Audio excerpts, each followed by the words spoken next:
is weer tijd voor de Boekenbeurs. Of niet dit jaar? Het is online. Een online boekenbeurs. Met streamende schrijvers. Stromende woorden. Een feest in digitalere oren. Vaste waarde. Debutanten. Bubbellectuur, zelfs pikante. Boeken beleven kan altijd. Want fantasie is virusvrij.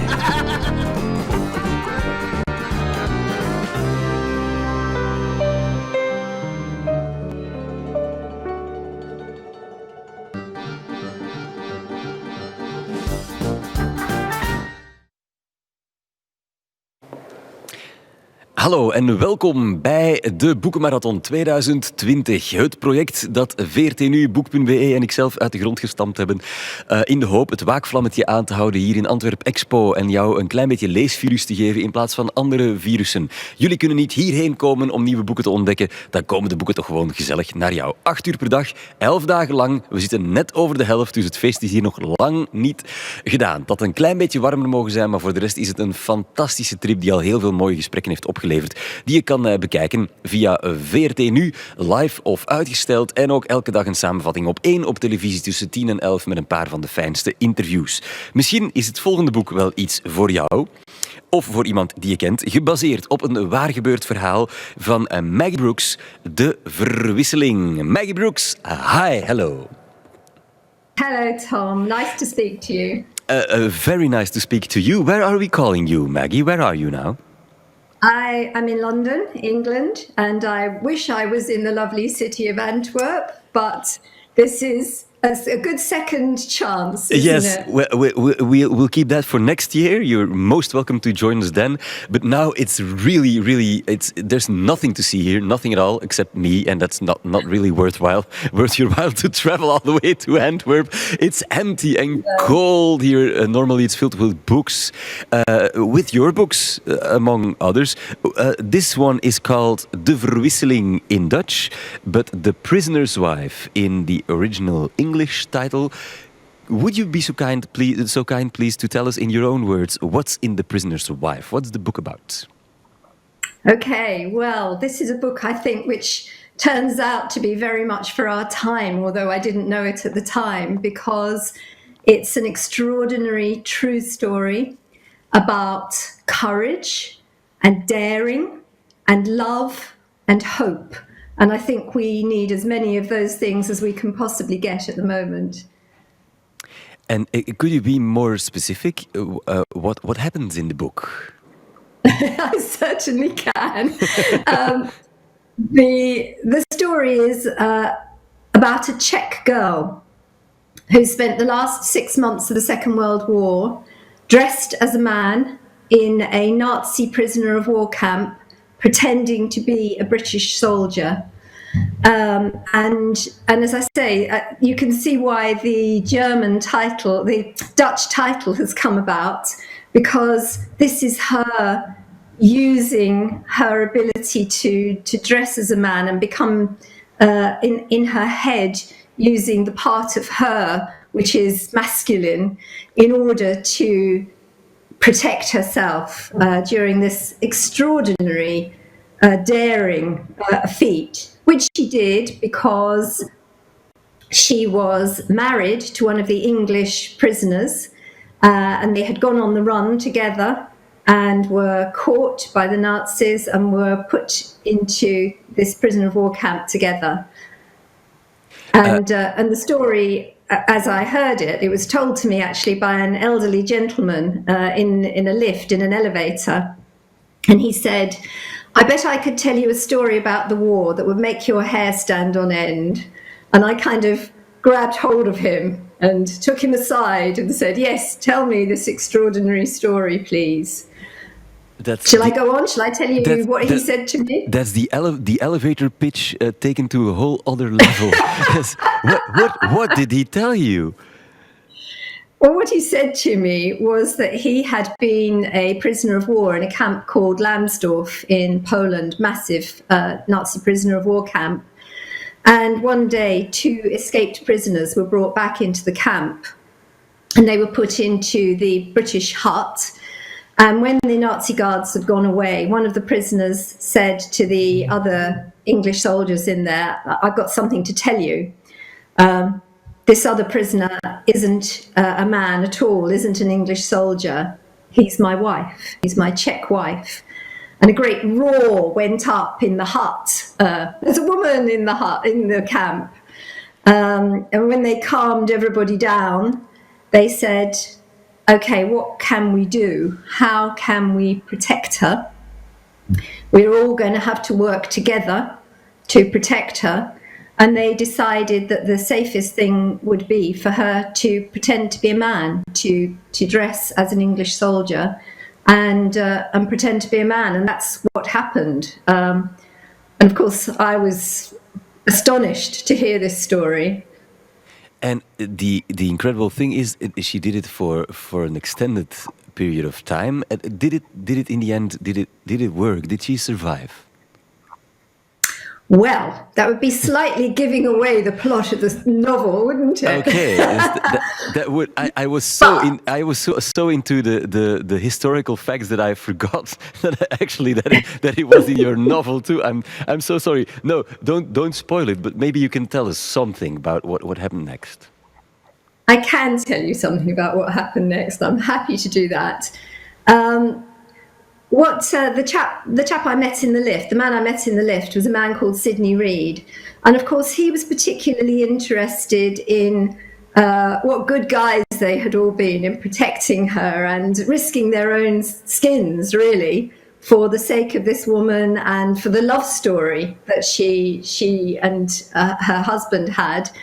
But what I was really interested in was what on earth was that like for a young woman? Of course, yes. To be in this hut with 200 men, with poor sanitation. You can imagine the smells, and no other women.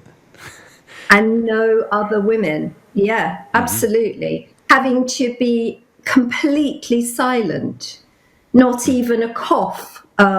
At too high a pitch that would give her away. Perhaps being afraid of shouting out in her sleep and a passing guard hearing her. So, that's what I was interested in. What on earth was it like from her point of view? And you are so right not to tell us how it ends, because we want to read it in the Prisoner's Wife. When did you decide in that very moment, this will be in my next novel, this is what I want to write? No, I did a very foolish thing, really. I am also a poet. I'm published in the UK under my married name, married name, which is Maggie Butt.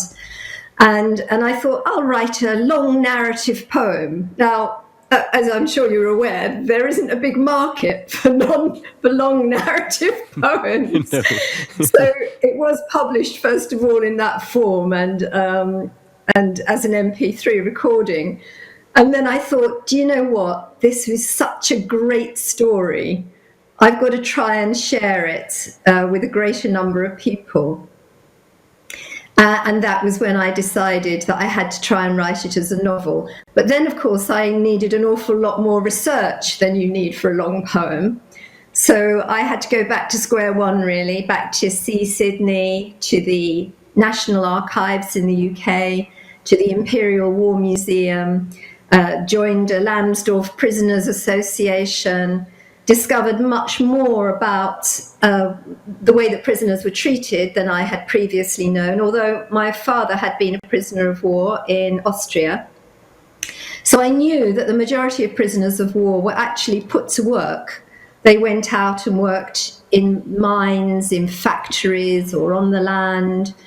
And I knew that was the case, so that wasn't news to me. But what I didn't know, and I had never heard of, was something called the Long March. I knew that such things had happened in Japan, but I hadn't realized that as the Russian army approached from the east, the Nazis evacuated all of the Eastern European prisoner of war camps, and about 200,000 men in all, and one woman, were force-marched out of these camps in the middle of winter, actually in January 1945, which was a particularly cold winter.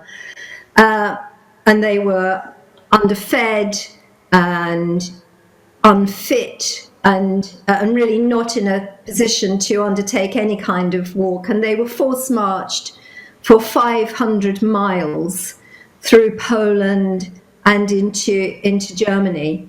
And when I discovered that my character Izzy would have had to do this terrible walk, I thought, oh, I don't know if I can do this, if I can write this.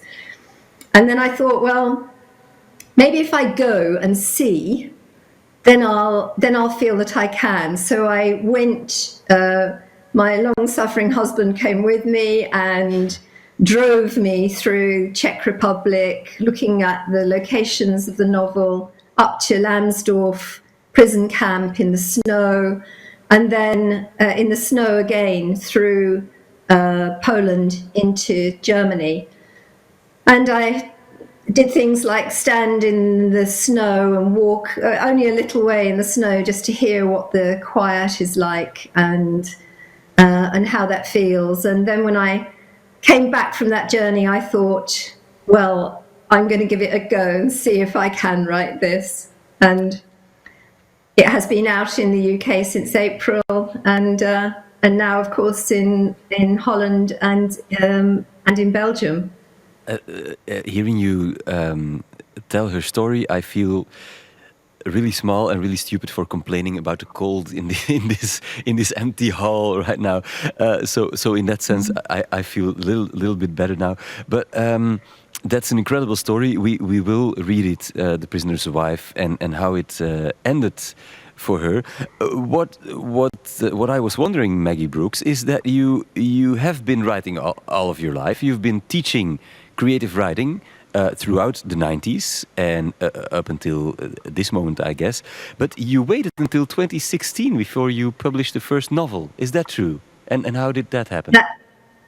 That is true, but not for want of trying. I have written other novels, but failed to get them published. It's a long, hard job getting novels to market. And perhaps, I don't know, perhaps I just needed to be the age that I am, with the experience that I have, both as a writer and my experience of people, in order to be able to do this. And then I was very persistent. I knew that this was a great story. And so I persisted in trying to get an agent, and I actually took the book to 21 agents, not at the same time, one after another, sequentially. And eventually the last one said, I love it.